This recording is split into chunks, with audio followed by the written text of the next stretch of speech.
you a wonderful workshop. All the best. Enjoy. And I'm now going to hand back to the facilitator. Thank you so much. Have a good day. Thank you very much, Karina. Lerato, just want to say something quickly about the qualifications template. So he's going to come on screen on his side, not here. Thank you, Karina. And if we don't see you again today, I hope you come and pop in later. I will take care. Do that. Thank you. Thank you, Michael. Thanks. Take care, everyone. Okay, bye. Lerato, over to you.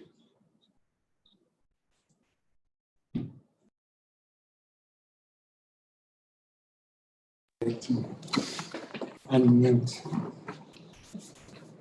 Okay. Oh, Lerato again, I'm back.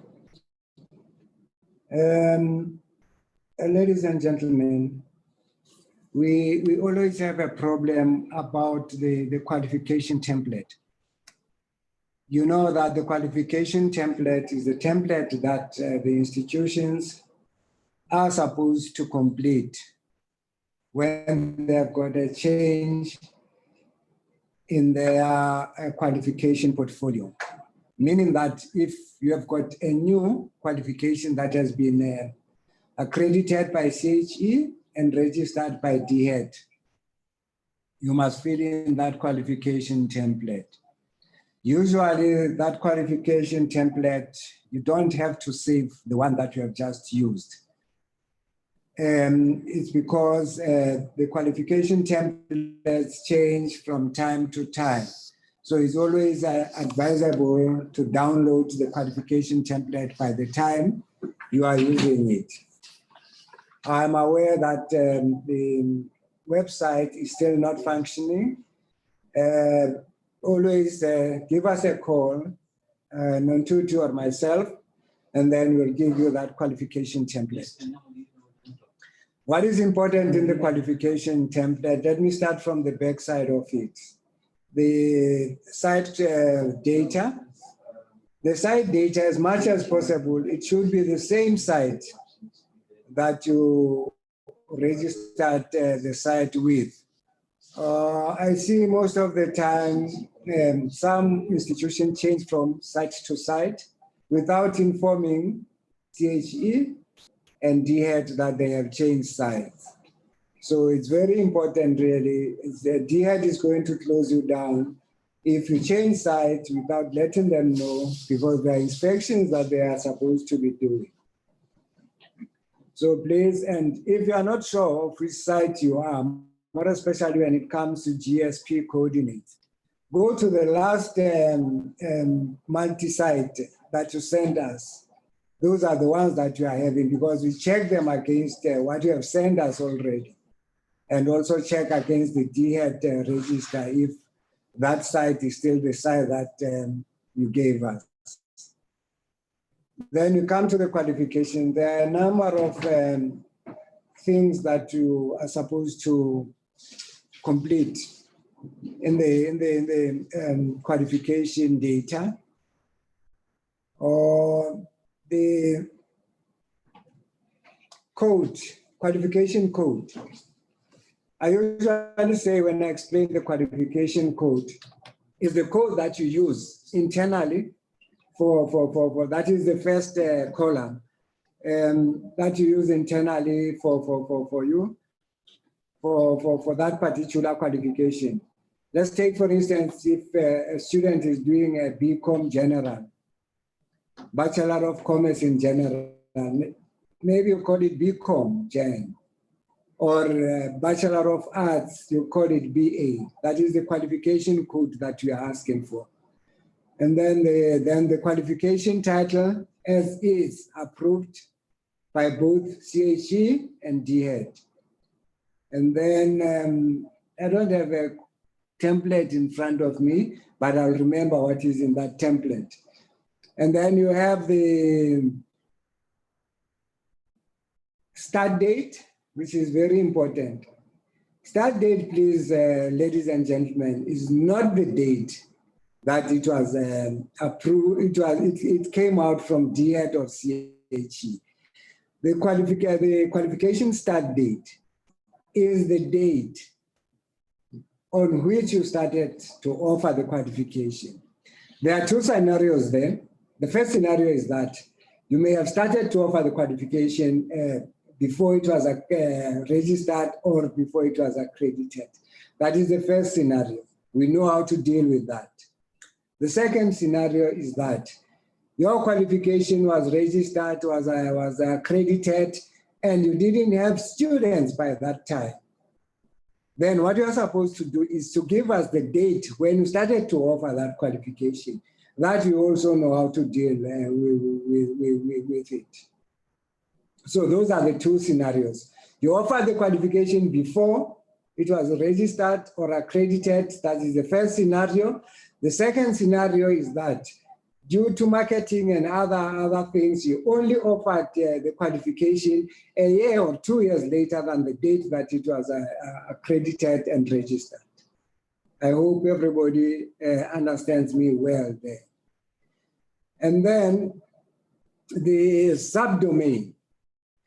If you go into the SAQA website under the searchable database, you search the qualification that you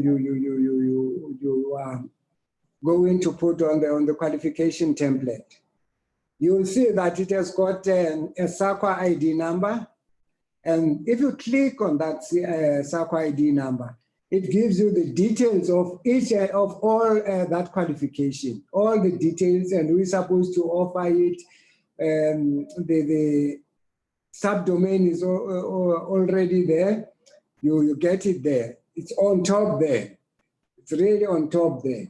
That's where you get the field and the subfield. Those are the domains. And then there is a list of subdomains. If you don't have that list of subdomains, please contact us. We'll send you that list of subdomains so that you may know what subdomain we are looking on. And the end date of the qualification is always the date that your registration with DHET ends. There's no way that the DHET registration can end in March, April, October, November. It always ends on the 31st of December. So please always bear in mind that the end date is the qualification, is your registration with the DHET. That always ends on the 31st of December of a certain year. And then while I've said about the start date also impacts on your uploads. When you upload, there is a learner enrollment date. The learner enrollment date is really not the start date. But it is important to note that the enrollment date should be within the start date and the end date. It can be before the start date and it can be after the end date. It's very important. That's why we see most of the rejected records when you upload. Provider not accredited to offer the qualification during the time. That is important. Know that if the results come out that provider not allowed to offer the qualification is because of your end date and your start date. There is nothing about accreditation or what. It's because of the start date and the end date. If there are any questions, I'll take questions.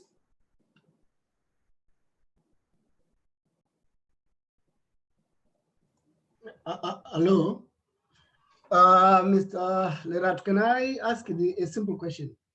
What happens when a person renews their the qualification dates and a person started before the renewal but ends in the when this qualification was renewed after? We've got a start and end date for this qualification approved, but the person is going, the organization applied to renew the qualification, and there are students who are in the process of doing their qualifications? Sorry. When it comes to that, I hope your question is about accreditation and as well as registration. Mostly we look at the registration with the DHET.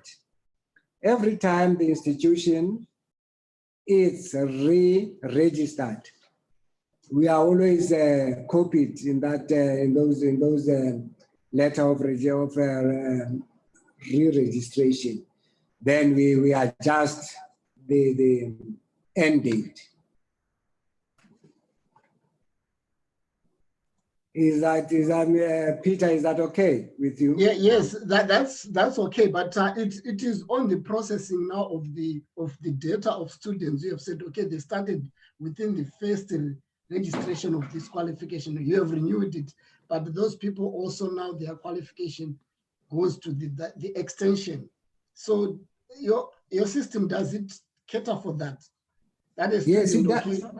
Okay, all right. No, It does cater for that, and we do it from our side. You don't have to fill in the qualification template to say now our end date now is 2025. Oh, okay. You don't have to do that. We do it Thank you. automatically from our side. Thanks.